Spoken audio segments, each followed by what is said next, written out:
بسم الله الرحمن الرحيم waxaan ku soo jirnay barashada maadada Elements of Transportation Engineering waxaan soo gaarnay cashirka lixaad ee chapterka koobaad Introduction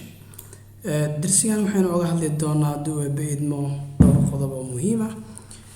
qodobka koobaad ee darsigan kaga hadli doono wuxuu yahay Evaluation of the Proposal horey waxaan soo sheegnay in technical proposal iyo financial proposal waxyaabaha looga baahan yahay inuu la yimaado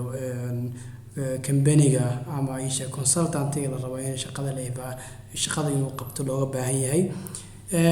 marka waxaynu sameyn doonaa ama arki doonaa habka loo sameeyo evaluation of proposal waa ciwaanka meesha nooga muuqdo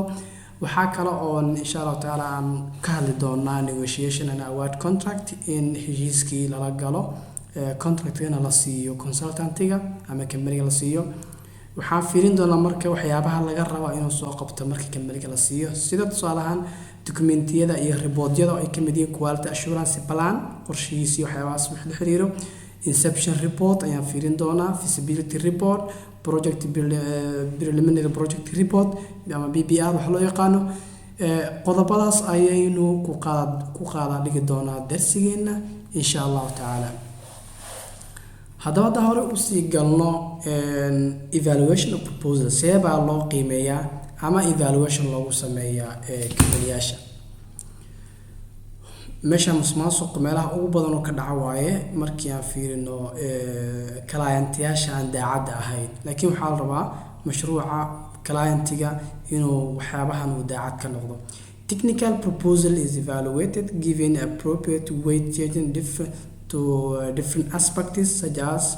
specific experience, very important, specific experience of the consultant related to the project, qualification and relevant experience of the key personnel. يعني waxaa la qiimeyn doonaa oo technical proposal-ki ayaa la sixi doonaa yani la evaluate gareyn doonaa la qiimeynaya ayadoo la fiirinayo consultant-yaasha ama cidii u tartamaysay specific experience ay u leeyihiin mashruuca yani shaqadan ay soo codsadeen khibradda ay u leeyihiin ayuu si fiican loo fiirinayo waxaa kale oo la fiirinayaa qualification and relevant experience of key personnel yani qualification-ka ay haystaan iyo experience-ga ay haystaan shaqaalaha u shaqeynayo key personnel-ka darsiga ka horreeya kaga soo hadalnay ayaa si fiican loo fiirinayaa yani qualification marka la yiraahdo ma PhD holders master's degree bachelor degrees ayaa laga wadaa ama si kale hadii loo fiiriyo how many experience ay leeyihiin 10 years 5 years iyo sida specialization ay u kala duwan yihiin ayaa laga fiirinayaa okay marka laba arrimood bay wax la saxaya marka labada arrimood waxa waaye waa qualifying waa technical iyo maxaa la yiraahdaa bidka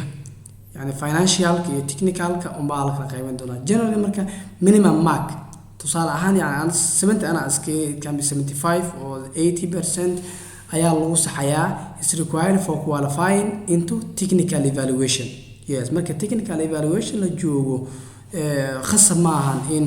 maxaa la jira 100% lagu saxo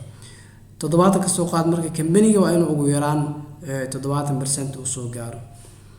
markii la evaluate gareeyo technical evaluation ka then maxaa xigo financial bids are open and evaluated waxa ku xiga marka financial-ka marka waxa loo baahan yahay during financial evaluation waxa laga rabaa 100% lagu soo 100% marks is given to the consultant with the lowest price marka waxaan la qaadanayaa lowest price midka ugu qiimaha yar mashruuc andu 4 milyan ah midka ugu soo dhow ayaa la qaadanayaa marka way jiri karaan habab kale oo la maro laakiin kan waa midka aniga aan soo arkay marka inta sano kaga gudbayaa qaybta xigta markii company-gii waxa weeye shay la soo qiimeeyay la saxay technical evaluation iyo bids and financial evaluation markii la sameeyo maxaa dhacay marka negotiation and award contract in heshiis la galo contract-gina la siiyo okay based on the combined score of technical and financial evaluation, the highest ranking consultant is asked to negotiate, clarify,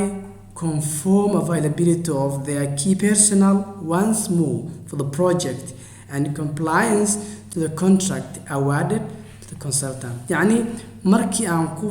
u fiirino based of combined score yani darajooyinka uga soo baxay technical and financial evaluation labadaas darajooyinka uga soo baxay okay